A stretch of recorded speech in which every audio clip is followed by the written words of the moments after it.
السلام علیکم ورحمۃ اللہ تعالی وبرکاتہ۔ عزیز طلبہ، جامعہ رضویہ منظر اسلام کے آن لائن سبق میں درس میں آپ کا خیر مقدم ہے۔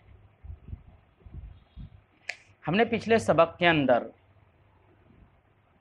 یہ بتایا تھا کہ اصل اعراب قیاس ہے، لیکن مطلقاً نہیں، بلکہ وہ قیاس اصل ہے جو قیاس مستنبط ہو اصول ثلاثہ سے، کتاب سے مستنبط ہو یا سنت سے مستنبط ہو یا اجماع سے مستنبط ہو۔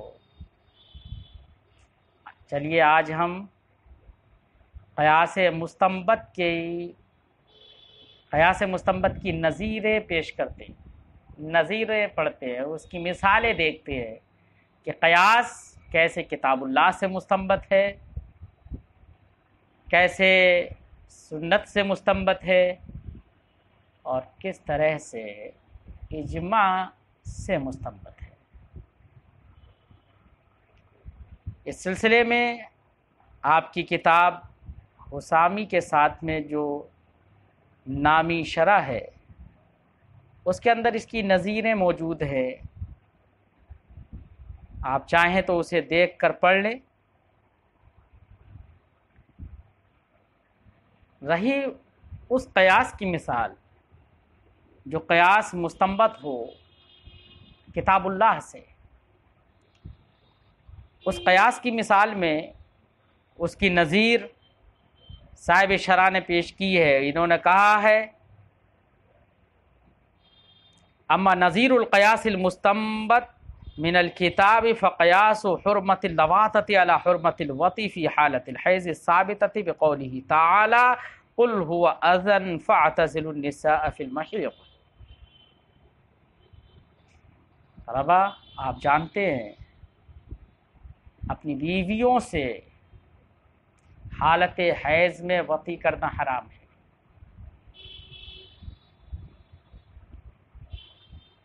کیوں؟ وجہ کیا ہے؟ اس لیے کہ قرآن نے فرمایا کہ حالت حیض میں عورتوں سے دور رہو، ان سے وطی مت کرو۔ وجہ قل هو اذی، محبوب فرما دو وہ گندگی ہے، گندگی ہے، اذی۔ ہمارے علماء نے کہا کہ یہاں پر حرمت وطی فی حالت الحیض کی علت وہ اذی قرآن پاک کے اندر اذی بیان کی گئی ہے، لہذا علت اذی ہے۔ جب اذی علت ہے تو ہمارے فقہا نے دیکھا کہ لواطت کے اندر تو یہ علت بدرجہ اتم پائی جاتی ہے۔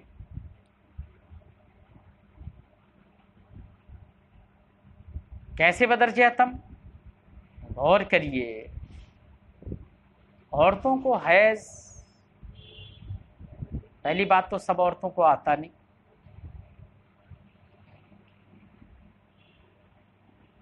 کچھ کو آتا ہی نہیں ہے، اکثر کو تو آتا ہی ہے، یا ایک مدت تک آتا ہے، ایک عمر تک آتا ہے، کچھ عمر کے بعد آتا نہیں ہے۔ دوسری بات، حیض ہر دن نہیں آتا، مہینے میں کچھ دن مقرر ہوتے ہیں، تو کتنی کم گندگی۔ اس کے برخلاف محل لواطت میں گندگی تو مستمر ہے، مسلسل ہے، وہ تو محل فرض ہے، گندگی کا ہی محل ہے، تو وہاں تو علت اذی بدرجہ اتم پائی جا رہی ہے۔ جب علت اذی بدرجہ اتم پائی جا رہی ہے، ہمارے فقہا نے کہا جب علت اذی بدرجہ اتم اس میں پائی جا رہی ہے تو اب حرمت لواطت کو بھی حرام قرار دیا جائے گا، قیاس کرتے ہوئے اس بات پر کہ بیویوں سے حالت حیض میں وطی کرنا حرام ہے، تو حالت حیض میں وطی کی حرمت پر قیاس کر لیا گیا حرمت لواطت کو۔ لیکن اس سلسلے میں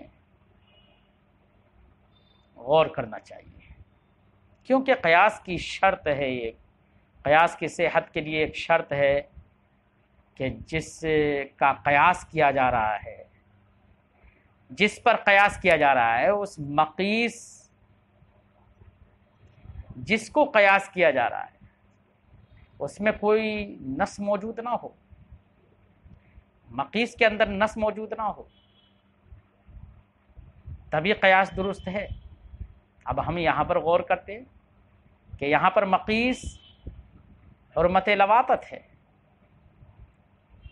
قیاس تو تبھی صحیح ہوگا جبکہ حرمت لواطت میں کوئی نص موجود نہ ہو۔ لیکن غور کریے، حرمت لواطت میں یہاں تو نص موجود ہے۔ کیسے؟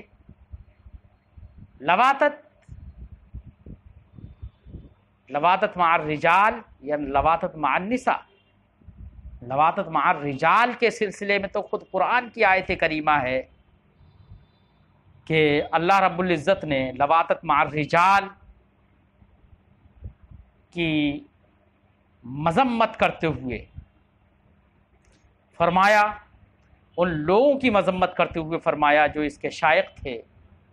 اللہ نے فرمایا اتأتون الرجال شہوۃ من دون النساء،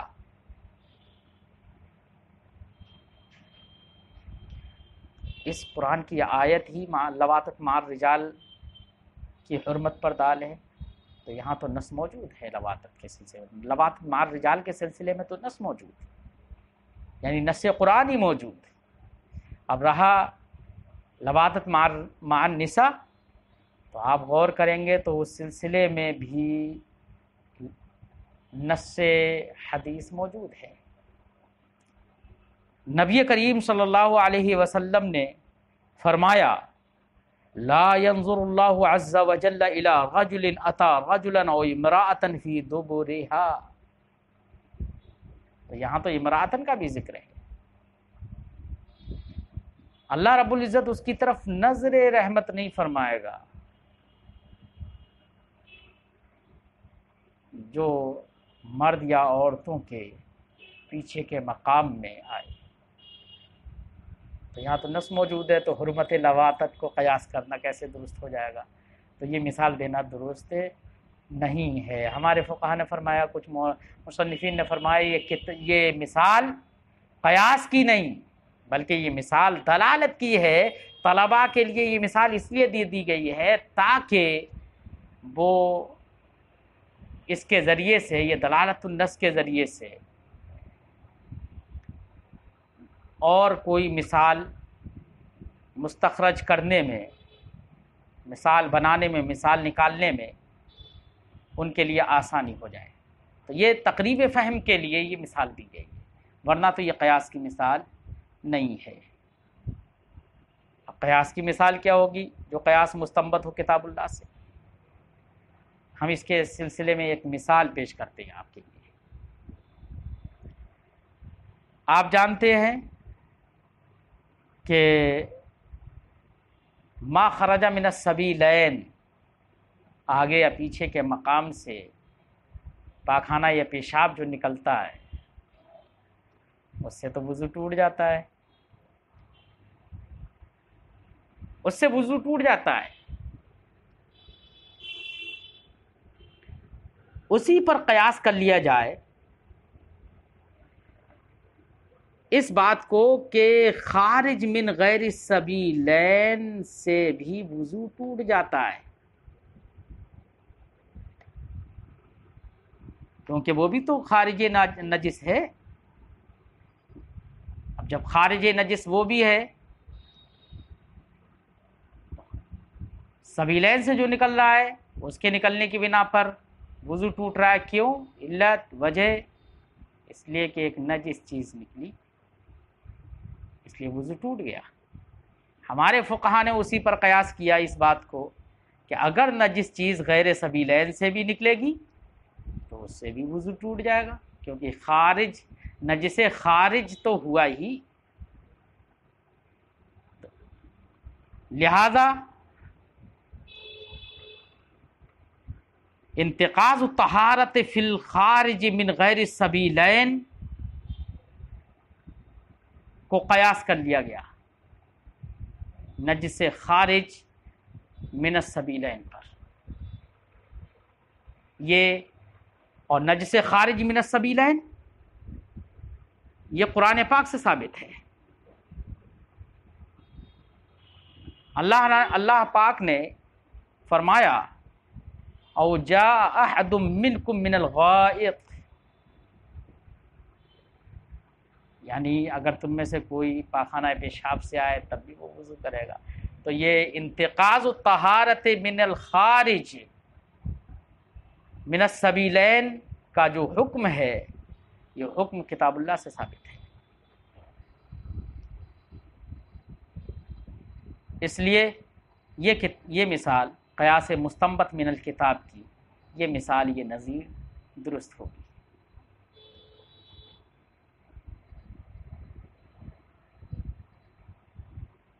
رہی وہ نظیر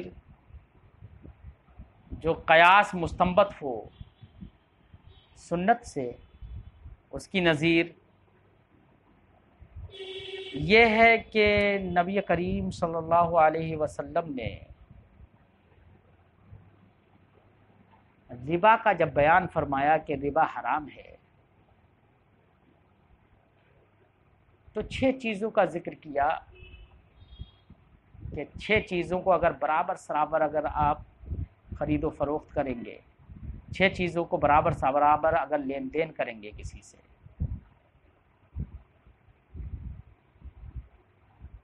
بدلہ کریں گے ایک دوسرے سے، تو ایسی صورت میں برابر ہونا چاہیے، تب تو جائز. اگر زیادتی ہوتی ہے تو سرکار نے فرمایا والفضل و ربا، زیادتی ربا ہے اور وہ حرام ہے. تو اشیاء 6 کا سرکار نے بیان فرما دیا، جو حدیث آپ نے پڑھی ہوگی، الحنطۃ بالحنطۃ، الذهب بالذهب، الفضة بالفضة إلى غيره، مثلا بمثل، يدا بيد، والفضل ربا، او كما قال. پوری حدیث ہے، امام مسلم نے بھی اس کو روایت کیا. تو اشیاء 6 کا سرکار نے ذکر کیا، لیکن یہ اشیاء 6 کے علاوہ بے شمار اشیاء رہ گئیں. مثلا چونا ہے، قلعی ہے، سرما ہے، ارے بے شمار 6 چیزوں کے علاوہ کتنی ہیں دنیا میں چیزیں. ایسی چیزوں کا بھی تبادل، ایک دوسرے سے بدلنا، یدم بیدن اور مثلم بمثلن ہونا چاہیے، برابر سے برابر ہونا چاہیے. زیادتی اگر ہوئی تو وہ بھی حرام ہے. تو اشیاء 6 کے علاوہ دیگر چیزیں، چونا، قلعی وغیرہ، یہ اگر تفاضل کے ساتھ، ان کا تبادل تفاضل کے ساتھ اگر ہوا، ان کا لین دین تفاضل کے ساتھ اگر ہوا، تو ایسی صورت میں یہاں پر بھی ربا کا تحقق ہوگا. کیوں؟ ان کا ذکر تو ہے نہیں، ذکر تو اشیاء 6 کا ہے، لیکن فرماتے ہیں فقہا ان باقی چیزوں کو قیاس کر لیا گیا اشیاء 6 کی حرمت پر. علت مشترکہ کیا ہے؟ تو علت مشترکہ ہے امام اعظم ابو حنیفہ رحمہ اللہ کے نزدیک قدر و جنس. کہ اشیاء 6 کا ذکر کیا ہے سرکار نے، اس میں ہمارے فقہا نے قدر و جنس دیکھی، علت نکالی قدر و جنس. اور قدر و جنس اب علت جہاں جہاں دائر ہوگی وہاں وہاں حکم حرمت لگتا چلا جائے گا. اس طریقے سے دیگر اشیاء کو اشیاء 6 پر قیاس کر لیا گیا حرمت ربا کے سلسلے میں. رہی وہ نظیر کہ قیاس مستنبط ہو اجماع سے، اس کی مثال، تو اس کی مثال یہ ہے، آپ جانتے ہیں کوئی باندی ہے جس سے وقتی کر دی ہے، اس کی ماں حرام ہو جاتی ہے،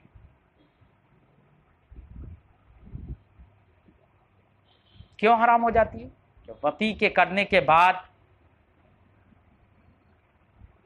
ولد مستقر ہوتا ہے، چاہے حقیقتاً یا تقدیراً، استقرار ولد ہوتا ہے، استقرار حمل ہوتا ہے، تو وہ ولد اس امت موضوعہ کا بھی جز ہوگا اور اس سے وطی کرنے والے شخص کا بھی جز ہوگا، اور ایک جز، تو جب وہ جز بن گیا تو اس ولد کے توسط سے یہ امت موضوعہ واتی کا جز، واتی امت موضوعہ کا جز، اور خود امت موضوعہ اپنی ماں کا جز ہے، اور یہ واتی اپنے والد کا جز ہے۔ تو یہ جزئیت سب طرف ہے، اور جزئیت جہاں پر ہوتی ہے وہاں پر نکاح حرام ہوتا ہے۔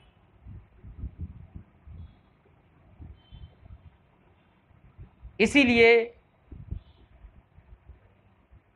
صحابہ کرام کا اس پر اجماع ہے کہ امت موضوعہ کی ماں حرام ہے واتی پر۔ ایسے اصول و فروع میں یہ بات چلے گی ان کے، کیونکہ جزئیت تو سب میں متحقق ہوتی چلی جائے گی۔ لیکن امت موضوعہ کی ماں کی حرمت یہ نہ کتاب اللہ سے ثابت ہے، نہ حدیث پاک سے ثابت ہے، سنت رسول سے ثابت ہے، بلکہ صحابہ کا اجماع ہے۔ کتاب اللہ سے جو حرمت ثابت ہے وہ امت موضوعہ کی ماں کی نہیں، بلکہ بیویوں کی ماؤں کی حرمت ثابت ہے، اور بیویوں کی مائیں تو حرام بغیر دخول کے بھی ہو جاتی ہیں، وہاں پر دخول شرط نہیں ہے۔ اس لیے حرمت امہات النساء کی جو حرمت ہے وہ تو کتاب اللہ سے ثابت ہے،